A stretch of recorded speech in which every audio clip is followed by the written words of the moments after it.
Hello students, welcome to commerce मेरी जान। Student, जैसा कि आपको पता है, ईएमआरएस और जेवीबीएनएल के लिए हम लोग 21 डेज एमसीक्यू सीरीज चला रहे हैं फ्री ऑफ कॉस्ट। तो उसी श्रृंखला में ये हमारा डे 3 है और आज की क्लास में हम ऑडिट के 20 एमसीक्यूज डिस्कस करेंगे। हम 20 एमसीक्यूज डिस्कस करेंगे ऑडिट के। और ये एमसीक्यूज हम कहाँ से डिस्कस करने वाले हैं? जो हमारी ऑडिट की बुक है, जो शायद आपने फिजिकली मंगवाई भी होगी, उसके हम एमसीक्यू नंबर 270 से 290 डिस्कस करने वाले हैं। बहुत ही अच्छे एमसीक्यूज है। और इन एमसीक्यूज को करने का क्या तरीका है? जैसे ही मैं क्वेश्चन पढ़ूं, आप खुद अपने मन में आंसर सोचेंगे, फिर मेरा सॉल्यूशन देखेंगे और बिल्कुल अच्छे से हम इनको डिस्कस करेंगे। ये वीडियो मेनली ईएमआरएस और जेवीबीएनएल के लिए है, लेकिन अदर कोर्सेज जहाँ पर भी ऑडिट काम में आती है, उनके लिए भी आप इनको काम में ले सकते हैं। तो हम स्टार्ट करते हैं। हमारा पहला क्वेश्चन है, कारो इज एप्लीकेबल ऑन। कारो किस पर एप्लीकेबल होता है? 1% कंपनी पर, स्मॉल कंपनी पर, private company having paid up capital and reserve of rupees 9 crore, private company having total revenue of rupees 9 crore. तो किस पर एप्लीकेबल होता है, ये क्वेश्चन हमसे जानना चाहता है। तो देखो, कारो के रिगार्डिंग आप लोग याद रखोगे कि कारो जनरली तो एवरी कंपनी पर एप्लीकेबल होता है, एक्सेप्ट जिनको मैं छुड़वा रहा हूँ उनको छोड़कर हर कंपनी पर कारो एप्लीकेबल होता है। फॉरेन कंपनी पर भी एप्लीकेबल होगा, बस इनको छोड़कर। इनके लिए आपको एक कोड याद रखना है, आईबी कॉप्स। स्टूडेंट, एक बात मैं आपको फिर से हर क्लास में बताता हूँ, फिर से बताता हूँ कि जनरली एमसीक्यूज रिपीट नहीं होते। स्टूडेंट ये मान करके क्लासेस देखते हैं कि सीएमजे कुछ एमसीक्यूज कराएगा, उन्हीं में से एग्जाम में आ जाएंगे, हम पास हो जाएंगे। ऐसा नहीं होगा। एमसीक्यूज रिपीट नहीं होंगे, लेकिन कॉन्सेप्ट रिपीट होंगे। और मैं आपको ये पूरा कॉन्सेप्ट बता रहा हूँ कि कारो किस पर एप्लीकेबल होता है, किस पर नहीं होता। इसका एक क्वेश्चन आने के पूरे चांसेज है। ये नहीं आएगा, लेकिन इस कॉन्सेप्ट में से क्वेश्चन आने के पूरे चांसेज है। तो कारो एवरी कंपनी पर एप्लीकेबल होता है, इंक्लूडिंग फॉरेन कंपनी। किस किस पर नहीं होता है, इसके लिए ये कोड है, आईबी कॉप्स। इंटेलिजेंस ब्यूरो के जो कॉप्स होते हैं वो ज़्यादा अच्छे होते हैं, ऐसे आपको याद रखना है। आई से इंश्योरेंस कंपनी, इंश्योरेंस कंपनी पर कभी भी एप्लीकेबल नहीं होगा। बी फॉर बैंकिंग कंपनी, इस पर कभी भी एप्लीकेबल नहीं होगा। सी फॉर चैरिटी पर्पज कंपनी, कहने का मतलब सेक्शन 8 कंपनी, उस पर कभी भी एप्लीकेबल नहीं होगा। ओ से 1% कंपनी, उस पर कभी भी नहीं होगा। एस से स्मॉल कंपनी, उस पर भी कभी नहीं होगा। प्राइवेट कंपनी के लिए कुछ कंडीशन है, अगर ये कंडीशन पूरी होती है तब तो एप्लीकेबल नहीं होगा। अगर ये कंडीशन पूरी हो रही है तो एप्लीकेबल नहीं होगा, कंडीशन पूरी नहीं होगी तो हो जाएगा। उस प्राइवेट कंपनी की कोई पब्लिक होल्डिंग कंपनी नहीं होनी चाहिए, उसकी कोई सब्सिडियरी पब्लिक कंपनी नहीं होनी चाहिए, उसके जो लोन्स वगैरह है वो 1 करोड़ तक के होने चाहिए, इससे ज़्यादा के नहीं होने चाहिए। पेडअप कैपिटल 1 करोड़ तक की होनी चाहिए, इससे ज़्यादा की नहीं होनी चाहिए। टर्नओवर 10 करोड़ तक का होना चाहिए, इससे ज़्यादा का नहीं होना चाहिए। ये सभी कंडीशन अगर पूरी कर रही है वो प्राइवेट कंपनी, तो कारो नहीं लगेगा। कंपनी ऑडिट रिपोर्ट ऑर्डर, मैंने आपको बहुत सारे एमसीक्यूज एक ही क्वेश्चन से करा दिए हैं। ये क्वेश्चन भी आ सकता है कि कारो की फुल फॉर्म क्या है। अब ये वाला जो क्वेश्चन है कि कारो किस पर एप्लीकेबल होता है, क्वेश्चन ये जानना चाहता है। तो 1% कंपनी पर नहीं होता, स्मॉल कंपनी पर नहीं होता, प्राइवेट कंपनी की पेड अप कैपिटल और रिजर्व 9 करोड़ है तो एप्लीकेबल हो जाएगा, बिल्कुल एप्लीकेबल हो जाएगा, क्योंकि 1 करोड़ तक की ही होनी चाहिए। प्राइवेट कंपनी की टोटल रिवेन्यू यानी टर्नओवर हो गया वो 9 करोड़ तक है तो भी एप्लीकेबल नहीं होगा। सी हमारा करेक्ट आंसर हो जाएगा। क्वेश्चन नंबर 271 की हम बात करते हैं। वीडियो को पॉज करके खुद आंसर जरूर सोचिए। आइडेंटिफाई द इनकरेक्ट स्टेटमेंट, हमें फॉल्स स्टेटमेंट ढूंढना है। CARO is applicable on auditor not on company, ये स्टेटमेंट बिल्कुल सही है कि कारो एक ऑडिटर पर लगता है। कारो क्या होता है? कंपनी ऑडिट रिपोर्ट ऑर्डर, उसके अंदर टोटल 21 क्लोजेज होते हैं, 21 पॉइंट्स है, 21 क्लोजेज है। तो कारो ये कहता है कि ऑडिटर को ये 21 पॉइंट किसी कंपनी की ऑडिट करते वक्त चेक करने पड़ेंगे। तो कहने का मतलब कारो किस पर लग रहा है? ऑडिटर पर लग रहा है। आप ये मत सोचना कि पहले क्वेश्चन में तो आपने ये बता दिया कि कारो कौन सी कंपनी पर लगता है, कौन सी पर नहीं लगता। पहले क्वेश्चन का मतलब ये था कौन सी कंपनी के ऑडिटर पर लगता है, कौन सी कंपनी के ऑडिटर पर नहीं लगता। तो कारो ऑडिटर पर लगता है। दूसरी बात है, CARO is applicable to branch auditors also. बिल्कुल, कारो ब्रांच ऑडिटर पर भी लगेगा, मेन स्टेचुरी ऑडिटर पर भी लगेगा। लेकिन क्वेश्चन इनकरेक्ट स्टेटमेंट पूछ रहा था, इसलिए डी आंसर आएगा। कुछ स्टूडेंट ऐसे क्वेश्चन का answer both of the above कर देते हैं। बोथ तब आता जब करेक्ट पूछता, इनकरेक्ट पूछ रहा है तो नन आएगा। क्वेश्चन नंबर 272 की बात करते हैं। According to the provisions of CARO, if the company has revalued its fixed asset then auditor will specify the amount of change in audit report. जैसा कि मैंने बताया कि कारो के अंदर 21 पॉइंट्स होते हैं, उसके अंदर एक पॉइंट फिक्स्ड एसेट का भी होता है। क्वेश्चन ये जानना चाहते हैं कि फिक्स्ड एसेट को बुक्स में दिखाया गया है, फिर मैनेजमेंट ने फिजिकल वेरिफिकेशन किया तो उसके अंदर चेंजेस आ रहे हैं। जैसे मान लीजिए बुक्स के अकॉर्डिंग 5 लाख की फिक्स्ड एसेट है और फिजिकल वेरिफिकेशन करने पर फिक्स्ड एसेट मिल रही है मान लीजिए 3 लाख की मिल रही है। तो यहाँ पर चेंजेज कितने का हो गया, 2 लाख का चेंज है। 2 लाख का चेंज कितने पर है, 5 लाख पर है, तो 40% का चेंज हो गया। हमारा कारो ऑडिटर को कब रिपोर्ट में बताने के लिए कहता है, थोड़ा बहुत तो डिफरेंस आएगा ही आएगा। तो कब रिपोर्ट में बताना होता है, यदि चेंज 10% या ज़्यादा है तो बताना पड़ता है। कहने का मतलब अगर बुक्स में बताई गई थी 5 लाख और फिजिकल वेरिफिकेशन में असेट्स मिलती है 4 लाख या कम की या फिर 6 लाख या ज़्यादा की, तो रिपोर्ट में बताना पड़ेगा, वरना रिपोर्ट में बताने की ज़रूरत नहीं है। स्टूडेंट क्लास में मैंने आपको कारो बिल्कुल लेटेस्ट वाला कराया है, 2019 वाला। क्वेश्चन नंबर 273 की बात करते हैं। According to the provisions of CARO, auditor will specify in audit report the amount of change found in physical verification of inventory. जैसा कि मैंने बताया कारो में 21 पॉइंट्स होते हैं। जैसे फिक्स्ड एसेट का एक पॉइंट होता है, वैसे ही इन्वेंट्री का भी एक पॉइंट होता है। इन्वेंट्री का भी सेम वही है, बुक्स में बताया गया है इन्वेंट्री। और फिजिकल वेरिफिकेशन करता है मैनेजमेंट, कम से कम साल में एक बार तो करता ही है। तो कम से कम कितना चेंज आने पर ऑडिट रिपोर्ट में ऑडिटर को बताना पड़ेगा, 10% या ज़्यादा चेंज होता है तो ऑडिटर को रिपोर्ट में बताना पड़ता है। Question number 274, according to the provisions of CARO, auditor will specify in audit report whether reasonable steps have been taken by the company for recovery of loans and advances। तो कारो के मैं आपको 2 पॉइंट पहले ही बता चुका हूँ, एक फिक्स्ड एसेट का, एक इन्वेंट्री का। ये तीसरे पॉइंट का क्वेश्चन है, कंपनी ने लोगों को लोन्स दिए थे या फिर किसी चीज के लिए एडवांस दिया था, कंपनी ने दे रखे हैं, कंपनी के लिए असेट्स है। तो ऑडिटर को ये चेक करना पड़ेगा कंपनी ने उन लोन्स एंड एडवांस की रिकवरी के लिए रीजनेबल स्टेप्स लिए भी है या कंपनी लोन दे करके भूल गई है। रीजनेबल स्टेप्स का मतलब रिमाइंड कराना, लीगल एक्शन लेना। तो कंपनी रीजनेबल स्टेप्स ले भी रही है या नहीं भी ले रही है। लेकिन ये चीज सभी लोन के बारे में चेक करना है क्या, सभी के लिए नहीं करना। केवल कब चेक करना पड़ेगा, जब वो loans and advances over due हो गए, जितने टाइम के लिए अपन ने लोन दिया था वो टाइम बीत चुका है और 90 दिन या ज्यादा हो गए। 5 साल के लिए लोन दिया था तो 5 साल 91 दिन हो गए, तब ऑडिटर को अपनी ऑडिट रिपोर्ट में बताना पड़ेगा company have been taken reasonable steps और company have not been taken the reasonable steps. Question number 275, student फिर से मैं रिपीट करता हूँ, एमसीक्यू रिपीट नहीं होगा लेकिन कॉन्सेप्ट जरूर से रिपीट होगा। कॉन्सेप्ट पर फोकस करना। आप ये सोच रहे हैं कि मैं एमसीक्यू करवा रहा हूँ वही आएंगे, फिर एग्जाम वाले दिन शाम को आप कमेंट करेंगे आपके एमसीक्यू में से एक भी नहीं आया, आप ये बताओ मेरे कॉन्सेप्ट में से आया या नहीं आया, ये आप लोग बताना। और वीडियो को पॉज करके खुद आंसर जरूर से सोचिए।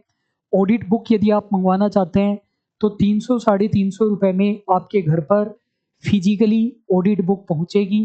जो भी चार्जेज वार्जेज सब इसी के अंदर इंक्लूडेड है। आप ऐप से परचेज कर सकते हो, ऑर्डर कर सकते हो अकॉर्डिंग टू। और हर एग्जाम में काम में आएगी, जहां पर भी कंपटीशन एग्जाम में ऑडिट आती है, किसी एग्जाम का कोई एमसीक्यू हमने नहीं छोड़ा है। According to the provisions of CARO, auditor will specify in audit report the extent of arrears of outstanding undisputed statutory due as on the last day of financial year. 3 point मैं आपको कारो के बता चुका, ये चौथा पॉइंट बताता हूँ। तो देखो स्टैट्यूटरी ड्यू जो होती है, स्टैट्यूटरी ड्यू क्या होती है? कंपनी को जो पैसे गवर्नमेंट को देने हैं वो स्टैट्यूटरी ड्यू है। जैसे इनकम टैक्स का कुछ पैसा हो सकता है, जीएसटी का हो सकता है, या फिर एम्प्लॉयज का प्रोविडेंट फंड हो सकता है। इस प्रकार के जो पैसे हैं वो स्टैट्यूटरी ड्यूज है। तो स्टैट्यूटरी ड्यूज में दो चीज़ें हो सकती है कि कंपनी क्यों पे नहीं कर रही, कुछ डिस्प्यूट चल रहा है, कंपनी बोल रही है हमारा कम बनता है पैसा, या फिर अनडिस्प्यूटेड है, कोई डिस्प्यूट नहीं है, पे करना है फिर भी कंपनी पे नहीं कर रही। तो ये वाला पॉइंट किसके रिगार्डिंग है? अनडिस्प्यूटेड की रिगार्डिंग है। डिस्प्यूटेड वाला 276 में बताऊंगा। तो स्टैट्यूटरी ड्यू का मतलब आपको समझ में आया। और वो स्टैट्यूटरी ड्यू अनडिस्प्यूटेड है, कोई डिस्प्यूट नहीं चल रहा, वो पे करना ही करना है, फिर भी कंपनी ने पे नहीं किया। ये ऑडिटर ने देखा last day of financial year को। तो ऑडिटर को अपनी ऑडिट रिपोर्ट में कब बताना पड़ेगा? यदि 6 महीने या ज़्यादा हो चुके हैं, ओवरड्यू हुए, तब तो ऑडिटर अपनी ऑडिट रिपोर्ट में बताएगा, वरना नहीं बताएगा। अब एक क्वेश्चन पूछता हूँ आपसे। मान लीजिए कि स्टैट्यूटरी ड्यू को पे किया जाना था 1 नवंबर 2022 को पे किया जाना था इस स्टैट्यूटरी ड्यू को। ऑडिटर ऑडिट कर रहे हैं 22-23 को, कहने का मतलब 31 मार्च 2023 बैलेंस शीट की डेट है। या इसको मैं और थोड़ा सा लेता हूँ,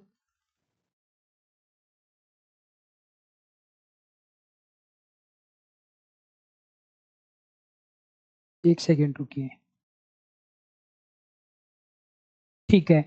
और कंपनी ने ये ड्यू कब पे की? ये कंपनी ने पे की है 1 जुलाई 2023 को।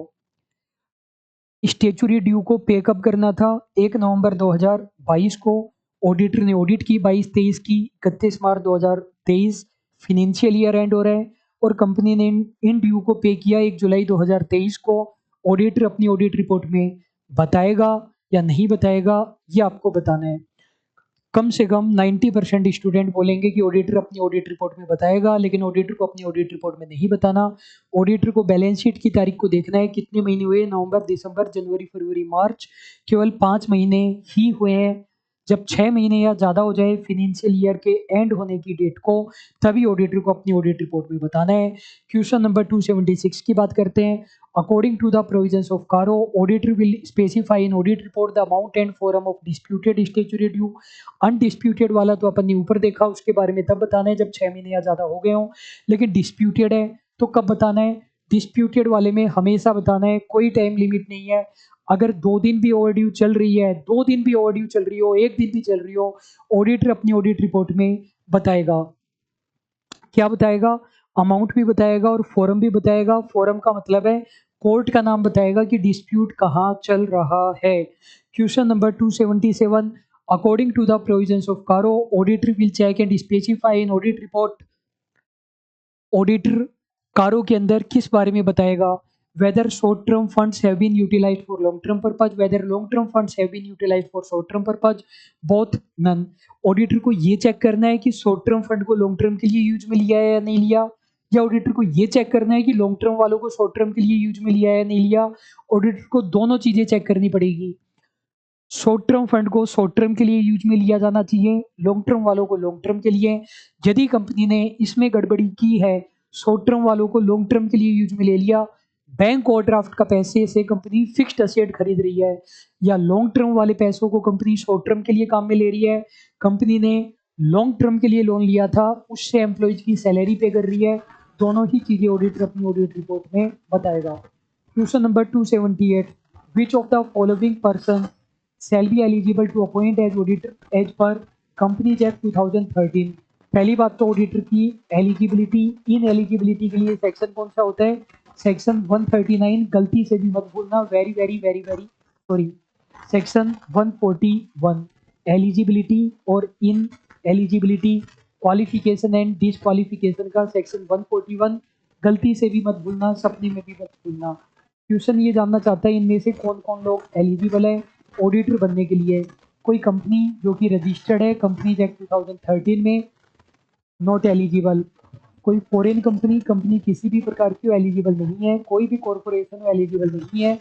एक एक्सेप्शन है एलएलपी। एलएलपी भी एक कॉरपोरेशन है, लेकिन एलएलपी को स्पेसिफिकली अलाउ किया गया है। एलएलपी के अलावा कोई भी बॉडी कॉरपोरेट, कॉरपोरेशन या सेपरेट लीगल एंटिटी अलाउ नहीं है। डी हमारा करेक्ट आंसर है। Question number 279, mister JPG is an employee of Messrs CMJ Limited. He desires to appoint as an auditor of a company. Whether he can be eligible to appoint as auditor in Messrs CMJ Limited. तो ये company है, company की पहचान क्या होती है? Company के नाम के आगे लिमिटेड या प्राइवेट लिमिटेड लगा होता है। ये एक कंपनी है Messrs CMJ Limited, और ये कोई बंदा है मिस्टर जेपीजी, ये इस कंपनी का एम्प्लॉई है, यहाँ पर वर्क करता है, यहाँ पर पढ़ाता है। ये पर्सन कंपनी का ऑडिटर बन सकता है कि नहीं बन सकता? नहीं बन सकता। सेक्शन बताया मैंने क्वालिफिकेशन डिस्क्वालिफिकेशन का, सेक्शन 149। यदि मैं खुद ही सीएमजे की ऑडिट करूंगा तो इंडिपेंडेंट तरीके से नहीं कर पाऊंगा, इसलिए मैं इनएलिजिबल हूँ। Question number 280, whether an officer or employee of the company is eligible to appoint as auditor. Company का कोई ऑफिसर या एम्प्लॉय उस कंपनी का ऑडिटर बन सकता है क्या? बिल्कुल नहीं बन सकता। वो खुद ही ऑडिट करेंगे तो इंडिपेंडेंट कैसे रहेंगे? अपने दही को खट्टा कौन बताता है? तो बी हमारा करेक्ट आंसर हो जाएगा। 10 क्वेश्चन हमारे हो गए हैं 20 में से। इससे पहले कि मैं 21 वाला क्वेश्चन स्टार्ट करूं, दो इंपॉर्टेंट इन्फॉर्मेशन। पहली चीज, ऑडिट की बुक आप ऑर्डर करना चाहते हैं तो 300 350 रुपये में आप ऑर्डर कर सकते हैं। 4-5 दिन में आपके घर पर पहुंचेगी। कॉन्सेप्चुअल थ्योरी भी है और 600 के लगभग उसके अंदर एमसीक्यूज है। उसी बुक के 270 से 290 एमसीक्यूज हम कर रहे हैं। पूरी बुक के वीडियो सॉल्यूशन कॉन्सेप्चुअल कोर्स में अवेलेबल है। दुनिया का कोई भी कंपटीशन एग्जाम हो किसी भी लेवल का, उस बुक से बाहर नहीं जाएगा। दूसरी बात, जेवीबीएनएल और ईएमआरएस का कॉन्सेप्चुअल कोर्स यदि आप ज्वाइन करना चाहते हैं तो कॉमर्स प्रेप ऐप से आप ज्वाइन कर सकते हैं। बुक भी आपको वहीं पर ही मिलेगी, और ये वीडियोज यदि किसी अदर एग्जाम के लिए देख रहे हैं तो भी यूजफुल रहेंगे। Question number 281, mister Garg is an employ of messrs CMJ limited. तो सीएमजे लिमिटेड कोई कंपनी है। आपको एग्जाम में भी ऐसे ही शॉर्ट में चार्ट बना लेना है जो इस प्रकार के कॉन्सेप्चुअल क्वेश्चन आते हैं। And partner of CP partnership, ये कोई पार्टनरशिप फर्म है सीपी पार्टनरशिप, इसके अंदर ये पार्टनर भी है। Mister Ojha is another partner of CP partnership, कोई पर्सन है ओजा नाम से, वो भी सीपी का क्या है? पार्टनर है। मतलब ये गर्ग और ओजा दोनों पार्टनर है सीपी फर्म में, और ये गर्ग सीएमजे लिमिटेड का एम्प्लॉय भी है। Whether mister Ojha is eligible to appoint as an auditor in CMJ limited. तो देखो ये जो बंदा है ओझा, ये सीएमजे लिमिटेड से बिल्कुल भी कनेक्टेड नहीं है। पूरा क्वेश्चन आपको अच्छे से समझना है। सीएमजे लिमिटेड का एम्प्लॉय गर्ग है, गर्ग सीपी में पार्टनर है, ओझा भी सीपी में पार्टनर है, ये दोनों पार्टनर है। लेकिन ओझा सीएमजे लिमिटेड में किसी भी प्रकार से कनेक्टेड नहीं है। ओझा ऑडिटर बनना चाहते हैं सीएमजे लिमिटेड का, बन सकता है कि नहीं बन सकता? नहीं बन सकता। हमारा सेक्शन 141 ये कहता है कंपनी के जो डायरेक्ट एम्प्लॉय और ऑफिसर है वो तो बन ही नहीं सकते, और जो एम्प्लॉय ऑफिसर के पार्टनर और एम्प्लॉय है वो भी नहीं बन सकते। मतलब सीएमजे लिमिटेड का एम्प्लॉय तो बन ही नहीं सकता, और उसका कोई एम्प्लॉय या पार्टनर है वो भी नहीं बन सकता।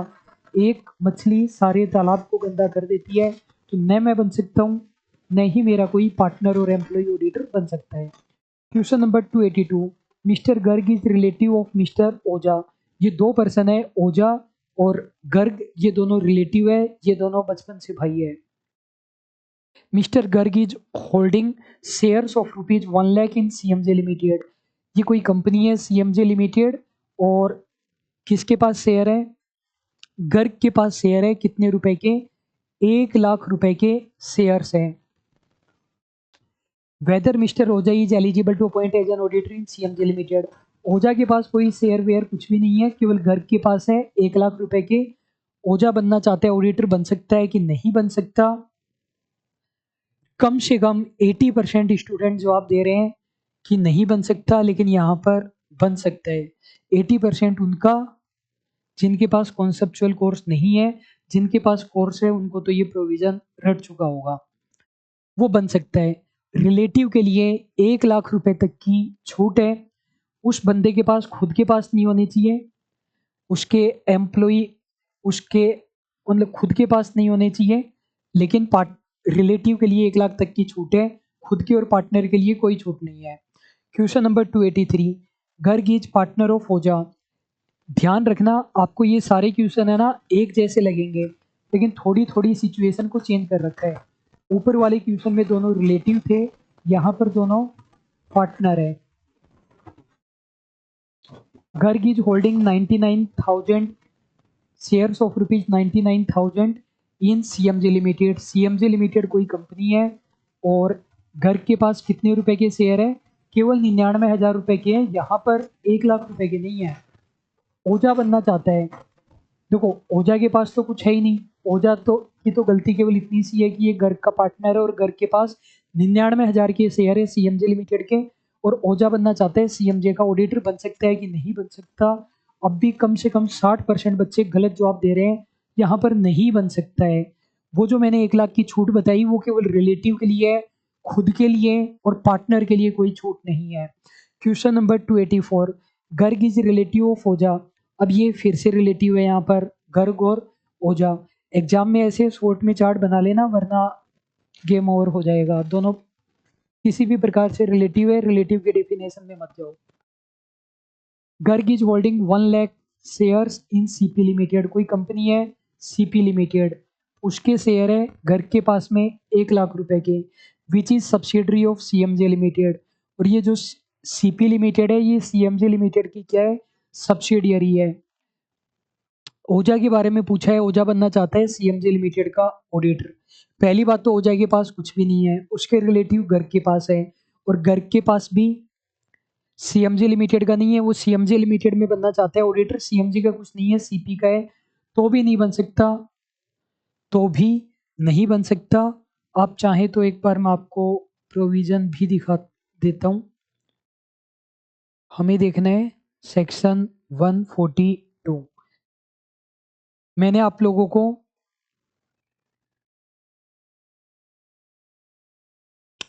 जो हैंड नोट्स है जो क्लास में पढ़ाते वक्त मैंने बनाए थे, वो भी मैंने आप लोगों को दे रखे हैं।